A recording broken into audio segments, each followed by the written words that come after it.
Hello, everyone. I know it's Black Friday today, and a lot of people are probably sleeping, and other ones are probably out hitting stores. But I wanted to go live and tell you about a new book that was published this morning. That book is Horrifying Holidays Two, More Holiday Spookfest. Now, that's obviously a sequel to the book from 2 years ago, Horrifying Holidays, Holiday Spookfest. Now, this time around, this is all part of my effort to put the spooky back into Christmas. And in fact, I've got a big event coming up on December 2nd in Rockville, Illinois, focused strictly on that. But, I'm all about the old tradition of spooky tales for Christmas. I know a lot of people in the U.S. may find that really strange, but it's been a big, very, very big European thing for years. And, if you think about it, A Christmas Carol is really a ghost story. And if you read the story itself, it's pretty creepy at times. Um, Telling spooky stories at Christmas time has always been a tradition, or at least for hundreds of years anyway. Um, and so I've been wanting to revitalize and bring back that whole tradition. So I'm publishing these books to try to do that. Now, I'm just going to sort of go down the list of some things that are in this book. Um, I've got four Christmas horror haikus in here: Home for the Holidays, Christmas Gift, Snow Angel, Holiday Visitor, and Down the Chimney. And those aren't the only poems in the book. Frank Kaufman has several poems in here: The Christmas Wasp, Grilla, or Gryla, I'm not sure how that's pronounced, and Perchta. And so those are all the poems that are in the book. But we've got a lot of fiction pieces here. I've got a couple that I co-wrote with Elizabeth Lynn Blackson, who's a good friend of mine and a great author. Um, the first of those is Silent Night. Um, that's one that I came up with the idea of, what if it's a silent night because making noise would be very dangerous. Um, and, that's basically the premise that winds up happening. A family is having Christmas and there's a satellite launch and something goes very wrong with it. And they have to wind up going into their panic room and trying to protect themselves in there. So that's and it, you know what, the story is very much an homage to Night of the Living Dead. Um, it's so much so that if you notice, I named the main characters George and Barbara. George for George Romero and Barbara for the Barbara in Night of the Living Dead. Um, the next one that I did along with Elizabeth was Another Christmas Carol.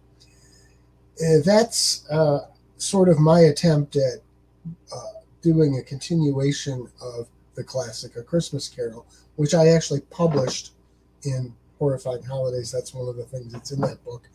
But um, I tried to capture what I think are the real meanings of the story, but it definitely takes it in a much more gruesome direction than Dickens ever would have wanted to do. Although I think that he might actually enjoy the story, although it does get a little gory. Not too gory, but a little gory. And, and it does have some definite connections to the original story that I'm not going to reveal here. You're going to have to read the story to get that. So I've got one other story in here that I wanted to mention that's just a solo story. That's called Christmas Comes to Amityville. And, I do all those Spooky Ventures videos, review videos, and there are so many Amityville movies that come out. And a lot of them aren't focused on the actual house, they're focused on the area around it. And I thought, I'd like to do a story in the Amityville whole genre or subgenre or whatever. And so I decided to do this Christmas Comes to Amityville. It focuses around one neighborhood and specifically around a family whose home whose property has part of the woods around the area as part of their property.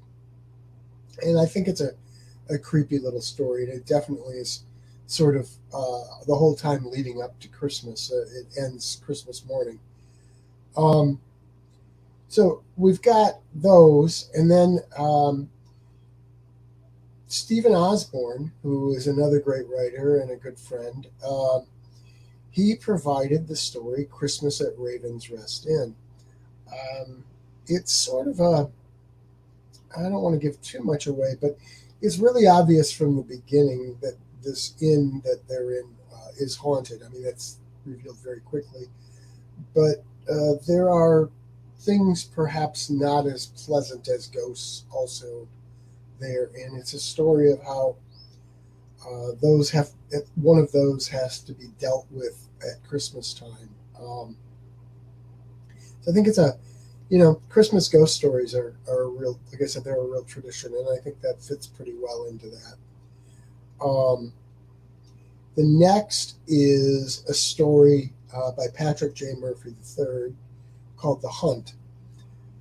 Yeah, it's as it starts off, it very much seems like a traditional English fox hunt kind of thing. You've got the guys on horseback with their weapons, and they're gathering, getting ready for this big hunt. But it becomes clear fairly early that something completely different is going on, and they're not hunting foxes. And we'll just leave it at that. Um, the next story here is A Visit from Miss St. Nick by R.C. Mulhare. R.C. has contributed to a lot of my books, and she's a great author. Um, and so this is another good story from her. It's sort of a noir detective tale. In fact, it is a noir detective tale, but the story is very much Christmas oriented because it's a relative of Santa Claus has come to this detective to hire him to help find the big guy, Santa himself, who has gone missing. And it's also very Lovecraftian. In fact, it's set heavily into the Lovecraft mythos, um, both in location and concepts. So it's a fun story. It's dark, but it's also very lighthearted in a lot of ways, and has a fun vibe to it. It's a really good story.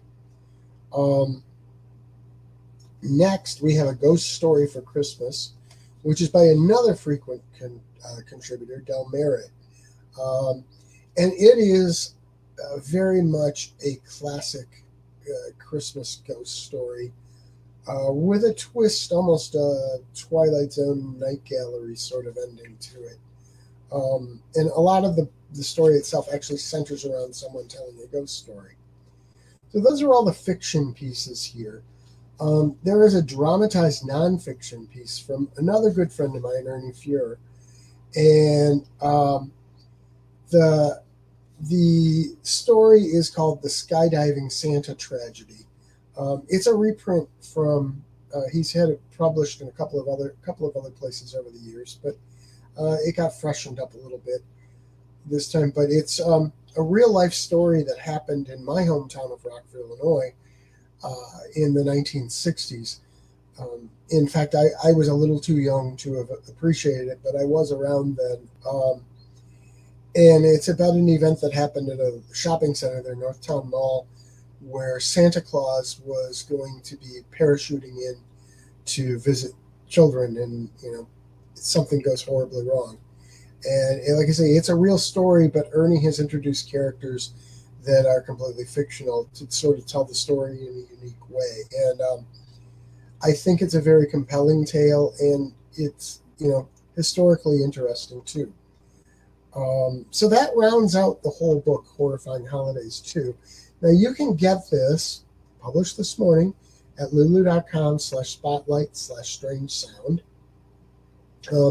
You can also go to talesofwonderandread.com, which will take you to the Tales of Wonder and Dread section of GaryHillAuthor.com, and you'll find the links on the page Tales of Wonder and Dread books, page 1.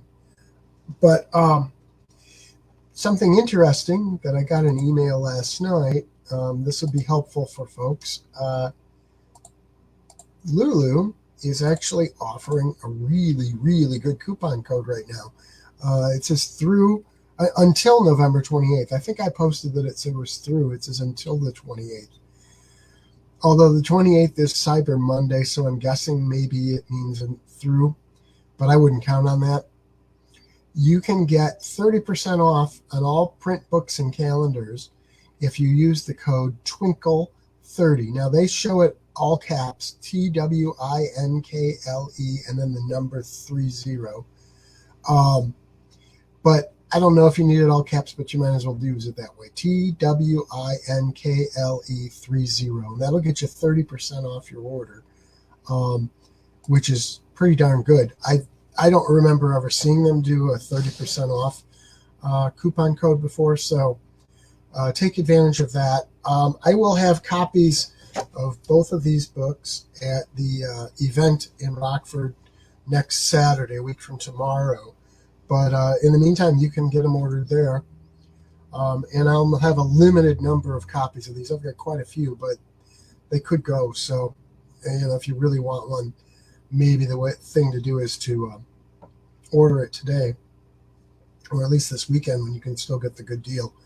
So that's it for this, and I'll let you get back to your day of whatever it is you're doing, whether you're hitting the stores or just relaxing. And let me just say that this was a fun little ho-ho horror update. And remember, spooky isn't a season, it's a lifestyle. So, always keep it spooky, and Christmas is a great time to do spooky stuff. Spooky Ventures is the home for spooky content and spooky merchandise on the web. Check it out today at spookyventures.com. And remember, always keep it spooky.